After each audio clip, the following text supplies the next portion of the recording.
తెలుగు తరపున వీక్షిస్తున్న ప్రేక్షకులందరికీ నా నమస్కారాలు. ఇది డాక్టర్ శోభా శరణ్, సన్ హాస్పిటల్ తణుకు. ఈరోజు మనం ఈరోజు ఎందుకు మనం ఇది పెట్టుకున్నామంటే, ఇప్పుడు ప్రజలందరూ భయభ్రాంతులకు మళ్ళీ గురవుతున్నారు. దేని గురించి అంటే, ఈ మధ్యనే కొత్తగా వెలుగులోకి వచ్చిన కేరళలో J1 వేరియంట్, ఇది కోవిడ్ తాలూకు కొత్త వేరియంట్ కింద జనాలు చెప్పుకుంటా ఉన్నారు. దానిలోనూ 300 పై చిలుకు కేసులు నమోదవడం అనేది కొంచెం భయభ్రాంతులకి గురి చేస్తుంది. దానిలోనూ 5 చనిపోవడం అనేది కూడా కొంచెం భయభ్రాంతులకి గురి చేస్తుంది. ఈ వైరస్ అనేది ఫస్ట్ లో వచ్చిన కోవిడ్ అంత సివియర్ గా అయితే ఉండదు అనేది చాలా వాస్తవము. ఇంకొకటి, దీనివల్ల మనకి జ్వరంతో పాటు ముక్కు కారటము, గొంతు నొప్పి ఇలాంటివి same as it is Covid అప్పుడు ఎలా అయితే వచ్చాయో ఇవి కూడా అలాగే ఉంది. ఇది 2 నుంచి 5 రోజుల వరకు ఈ యొక్క సిమ్టమ్స్ అనేవి ఉంటా ఉన్నాయి. కానీ ఇంకా దీని గురించి పూర్తి డీటెయిల్స్ అనేవి ఇంకా అవైలబుల్కి రాలేదు.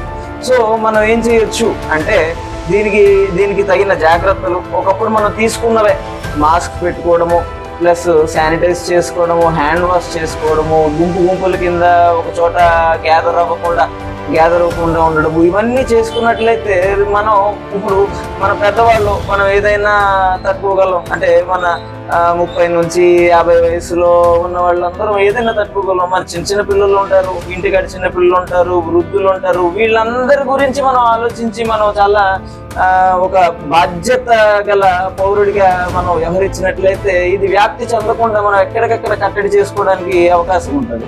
ఇదైతే అంత ప్రమాదకరం కాదు అని తెలిసినప్పటికీ ఇది పెరుగుతున్న కొద్దీ ఇంకా బయటపడొచ్చేమో. గుండె జబ్బులు ఉన్నవాళ్ళు, కిడ్నీ సమస్యలు ఉన్నవాళ్ళు, ఇంకా దాగి షుగర్ వ్యాధి అనేది, బీపీ అనేది దాగి ఉన్న మనుషులకు కూడా ఇది కొంచెం ప్రమాదకరంగా మారే అవకాశం ఉండొచ్చు. సో దయచేసి అందరినీ ఆర్ తెలుగు ఛానల్ ద్వారా నేను కోరేది ఏంటంటే, ఇలా గుంపులుగా ఫంక్షన్లకు వెళ్ళడం కానివ్వచ్చు, లేకపోతే పెద్ద ఎత్తున ప్రోగ్రామ్స్ కానివ్వచ్చు, కొంచెం సాధ్యమైనంత వరకు మనం అవాయిడ్ చేసుకున్నాం అనుకోండి, మనకు కూడా బాగుంటుంది అనేది నా ముఖ్య ఉద్దేశం. ఇంకొకటి, కేరళలో లాగా ఇంకా మన ఆంధ్రాలో ఇంకా బయటపడలేదు, అంటే ఎక్కడ దాగుంటాయి.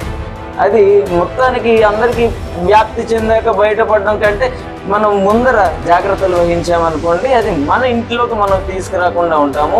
ఈ మధ్యన చాలా ఫ్యాషన్ అయిపోయింది, కుర్రవాళ్ళకి కానివ్వచ్చు, చాలా మందికి కానివ్వచ్చు, మందు, సిగరెట్ అనేవి కొంచెం బాగా ఎక్కువ తీసుకోవడం అనేది జరుగుతూ ఉంది. ఇప్పుడు ఇలాంటి సమస్య వచ్చినప్పుడు ముందు ఎఫెక్ట్ అయ్యేది ఇలాంటి అలవాట్లు ఉన్న వాళ్ళే. సో దయచేసి కొంచెం ఈ మందు కానీ, సిగరెట్ కానీ వీటికి కొంచెం దూరంగా ఉంటే దీని నుంచి వచ్చే ఎఫెక్ట్ మనకు కొంచెం తగ్గే అవకాశం అనేది ఏదైనా ఉంది. ఇంకొకటి, మంచి ఆహార అలవాట్లు, ఫర్ ఎగ్జాంపుల్ మంచి పోషకరమైన ఆహారాలు, ఎంతసేపటికి బిర్యానీలు ఇవి కాకుండా కొంచెం ఆకుకూరలు కానివ్వచ్చు, పండ్లు కానివ్వచ్చు, ఇలాంటివి కొంచెం ఆహారంలో మనం యాడ్ చేసుకున్నట్లయితే మన రోగ నిరోధక శక్తి ఏదైతే ఉందో అది కొంచెం బలపడి మనకి దీని తీవ్రత మనకి ఎంతైనా తగ్గే అవకాశం ఉంది. సో దయచేసి ఇది అందరూ గమనించవలసిందిగా కోరుతున్నాను. Thank you very much. Stay safe and be safe. Thank you.